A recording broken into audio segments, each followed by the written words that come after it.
علی امین گنڈاپور کے P house سے غائب، حقائق سامنے آ گئے۔ کے پی ہاؤس اسلام آباد کے سی سی ٹی وی کیمرے نے بھانڈا پھوڑ دیا۔ فوٹیج میں علی امین گنڈاپور کو کے پی ہاؤس کے گیٹ سے داخل ہوتا دیکھا جا سکتا ہے۔ علی امین گنڈاپور سیاہ شلوار قمیض پہنے عمارت میں داخل ہوئے۔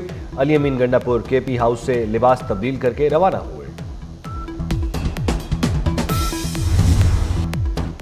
وزیر اعلیٰ خیبر پختونخوا علی امین گنڈاپور کسی ادارے کی حراست میں نہیں، علی امین گنڈاپور خود بھاگے ہیں۔ وزیر داخلہ محسن نقوی کی میڈیا سے گفتگو، کہا وزیر اعلیٰ کے بھاگنے کی تصاویر موجود ہیں۔ علی امین گنڈاپور کے پی ہاؤس میں نہیں ہیں، ہمیں جہاں ان کی موجودگی کا شک تھا وہاں چھاپا مارا۔ وفاقی وزیر داخلہ محسن نقوی کی آج اسلام آباد کو شہید کانسٹیبل عبدالحمید پر تشدد کرنے والے شرپسندوں کی جلد از جلد گرفتاری کی ہدایت، کہا شہید عبدالحمید پر تشدد کرنے والوں کو انصاف کے کٹہرے میں کھڑا کیا جائے گا۔ غم کی اس گھڑی میں سوگوار خاندان کے ساتھ کھڑے ہیں۔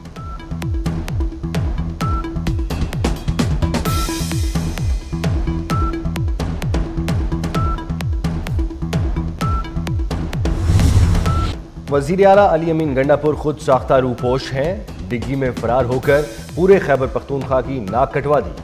گورنر کے پی فیصل کریم کنڈی کی میڈیا سے گفتگو، بولے علی امین گنڈاپور وکٹ کے دونوں طرف کھیل رہے ہیں، کے پی میں صرف کرپشن ہو رہی ہے، جلوس کی کامیابی کے لیے سرکاری وسائل استعمال کیے گئے۔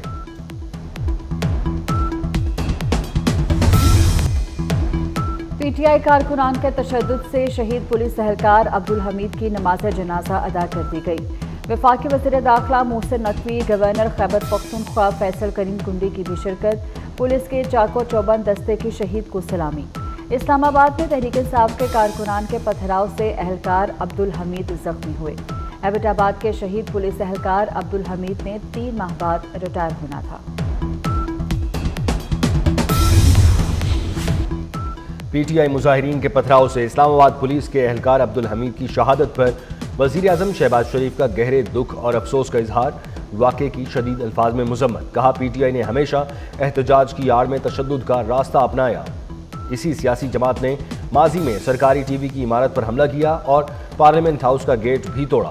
وزیر اعلیٰ مریم نواز کہتی ہیں احتجاج کی آڑ میں تشدد اور دہشت گردی کی اجازت نہیں، منہ توڑ جواب ملے گا۔ عوام پوچھتے ہیں کیسا پرامن احتجاج ہے، سینکڑوں پولیس اہلکاروں کو حملے کر کے زخمی کر دیا گیا۔ تحریک انتشار مسلح جتھے کی شکل اختیار کر چکی ہے۔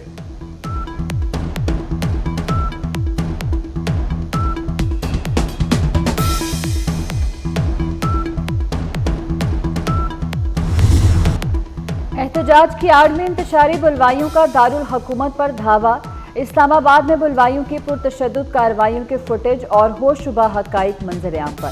خیبر پختونخوا سے آئے شرپسندوں نے تمام قانونی حدیں پار کر دی۔ شرپسندوں نے قانون نافذ کرنے والے اہلکاروں پر حملے اور املاک کو نقصان پہنچایا۔ بلوائیوں نے سرکاری اہلکاروں اور پولیس پر حملے کیے۔ پرتشدد حملوں میں ایک پولیس اہلکار شہید، 70 سے زائد زخمی ہوئے۔ شرپسند پولیس کانسٹیبل عبدالحمید شاہ پر اغوا کے بعد تشدد کرتے رہے۔ ہنگاموں میں پولیس گاڑیوں اور سرکاری املاک کو آگ بھی لگائی۔ خیبر پختونخوا پولیس کے 22 اور سی پی ڈی کے 2 اہلکاروں کو سول کپڑوں میں پکڑا گیا۔ خیبر پختونخوا کی ایمبولینس، واٹر ٹینکر اور فائر بریگیڈ بھی قبضے میں لیے گئے۔ 795 شرپسندوں کو گرفتار کیا گیا۔ گرفتار ہونے والوں میں 106 غیر قانونی مقیم افغان باشندے بھی شامل۔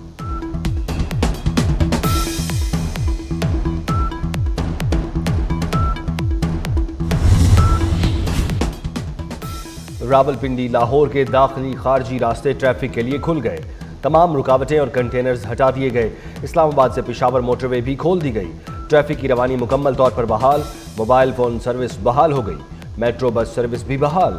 اسلام آباد میں پی ٹی آئی کے احتجاج کے پیش نظر ڈی چوک پر پولیس کی بھاری نفری موجود۔ پولیس کی معاونت کے لیے ایف سی اور رینجرز کے تازہ دم دستے بھی ڈی چوک پہنچ گئے۔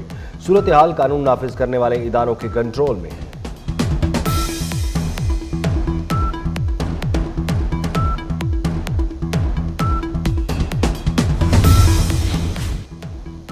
پنجاب کی عوام نے تحریک فساد اور اس کے ماسٹر مائنڈ کو پھر مسترد کر دیا۔ جو انقلاب لانے نکلے تھے وہ جوتیاں چھوڑ کر بھاگ گئے۔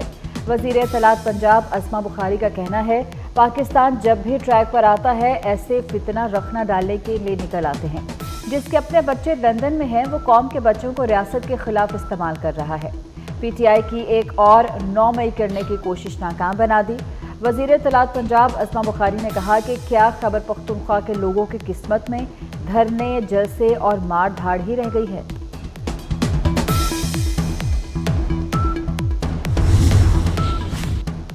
پی ٹی آئی فتنہ ریاست پر بیرونی ایجنڈے کے تحت مسلط ہونا چاہتا ہے۔ وفاقی وزیر رانا تنویر حسین کا کہنا ہے او آئی سی سمٹ پر پی ٹی آئی اور علی امین گنڈا پور کے ریاست پر حملے کو کسی صورت قبول نہیں کیا جا سکتا۔ وزیر اعلیٰ کے پی کا یہ عمل واضح کرتا ہے یہ پاکستان دشمن جماعت ہے، ہمیں یقینی بنانا ہے کہ ریاست کے خلاف جارحیت نہیں چلنے دیں گے۔ وقت آ گیا ہے عوام کو ایسے شخص سے آزاد کرایا جائے تاکہ خیبر پختونخوا اور پاکستان چل سکے۔ وسطی کرم میں ایف سی کے شہید 7 جوانوں کی نماز جنازہ ہنگو میں ادا کر دی گئی۔ نماز جنازہ میں جی او سی 9 ڈویژن میجر جنرل ذوالفقار علی بھٹی سمیت سول اور عسکری حکام کی شرکت۔ شہداء کے جسد خاکی آبائی علاقوں کو روانہ کر دیے گئے۔ حملے میں 4 دہشت گرد بھی ہلاک ہوئے ہیں۔ وفاقی وزیر داخلہ محسن نقوی اور وفاقی وزیر نجکاری عبدالعلیم خان کی کاوشیں رنگ لے آئی۔ سری لنکا میں کئی سال سے قید 56 پاکستانیوں کی واپسی اس کی راہ ہموار۔ پاکستانی قیدیوں کو وطن واپس لانے کے لیے چارٹرڈ طیارہ سری لنکا روانہ۔ محسن نقوی کی ہدایت پر وزارت داخلہ نے قیدیوں کی واپسی کے لیے سری لنکن حکام سے رابطے کیے۔ قیدیوں کی وطن واپسی کے اخراجات وفاقی وزیر نجکاری عبدالعلیم خان برداشت کریں گے۔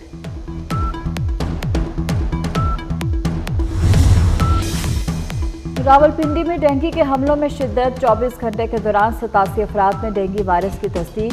ہسپتالوں میں زیر علاج ڈینگی کے مریضوں کی تعداد 299 ہو گئی۔ اسرائیلی فوج کا بیروت پر بڑا فضائی حملہ، 24 گھنٹے میں 25 افراد شہید، مجموعی تعداد 2048 ہو گئی۔ بیروت کا علاقہ داہیہ دھماکوں سے گونج اٹھا، کئی عمارتیں تباہ ہو گئیں۔ اسرائیلی فضائیہ نے دعویٰ کیا ہے کہ حملے میں حزب اللہ کے اسلحہ ذخائر کو نشانہ بنایا گیا۔ لبنان کے ٹی وی المنار کا دفتر بھی تباہ ہو گیا۔ فلسطینیوں کی نسل کشی جاری، دیر البلاح میں اسرائیلی طیاروں کی مسجد پر بمباری، مزید 24 فلسطینی شہید۔ الجزیرہ ٹی وی کے مطابق مسجد میں بڑی تعداد میں بے گھر افراد نے پناہ لے رکھی تھی۔ اسرائیلی طیاروں نے شمالی علاقوں پر بھی بم برسائے جس میں 11 فلسطینی شہید ہوئے۔ بیت لاہیہ میں گھر پر اسرائیلی فوج کی بمباری میں ایک نومولود سمیت 2 افراد شہید ہوئے۔ امریکہ میں صدارتی الیکشن سے پہلے چور چور کا شور، ٹرمپ کا بائیڈن پر طوفان متاثرین کی رقم میں خرد برد کا الزام، کہا بائیڈن انتظامیہ نے طوفان متاثرین کی رقم غیر قانونی تارکین وطن پر خرچ کی۔ ڈونلڈ ٹرمپ نے یہ کام خود کیا، سیلاب سے متاثرہ ریاستوں میں ہر ممکن امداد پہنچائی۔ جو بائیڈن نے ٹرمپ کا الزام مسترد کر دیا۔ امریکہ کی 6 ریاستوں میں سیلاب سے تباہی، 223 افراد ہلاک ہو چکے۔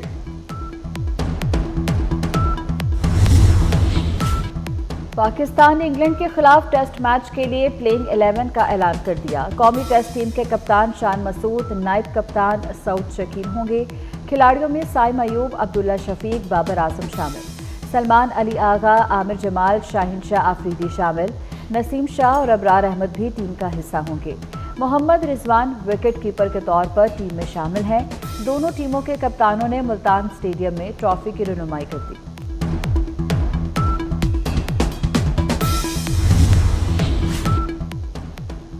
ویمن ٹی20 کا میلہ، پاکستان کا روایتی حریف بھارت سے ٹکرا، برج خلیفہ بھی پاک بھارت ٹاکرے کے رنگ میں رنگ گیا۔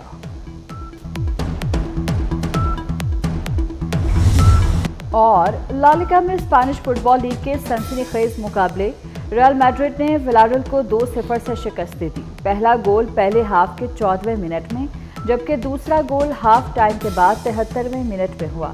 ریال میڈرڈ کی پوائنٹس ٹیبل پر دوسری جبکہ ویلاریل تیسری پوزیشن پر ہے۔